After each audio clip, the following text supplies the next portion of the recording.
Pjesa tjetër, në 15 muaj 5 pol zgjedhje, 3 pol zgjedhje nacionale, 2 pol zgjedhje lokale, zgjedhjet plus balotazhi, që këtu e dëshmojnë që qytetari i Kosovës është shumë më i përgjegjshëm se sa këta njerëz të politikës që po i zgjedhin.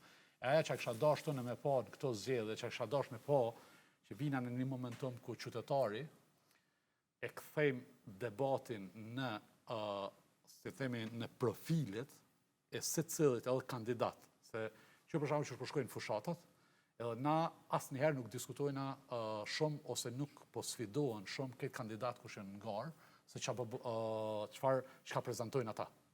Çka profili janë ata njerëz. Edhe tani si befasishëm po vina në një situatë ku në kuvend i kena do njerëz ose pjesën mbi 50% e tyne, nuk e kam fjalën këtu me lidh me një subjekt caktuar, ose ma shumë, jënë njerëz të cilët na ja dhona besimin tonë, shkojnë në kuvend edhe nuk përfaqësojnë kurrë. Po, përfaqësojnë as një kategori të njerëzve, as një grup të interesit, e as një temë shoqërore. Qëndrojme të që kjo frika për me hapë edhe për me folë për temat mëdha. Pse edhe çka humbin partitë politike?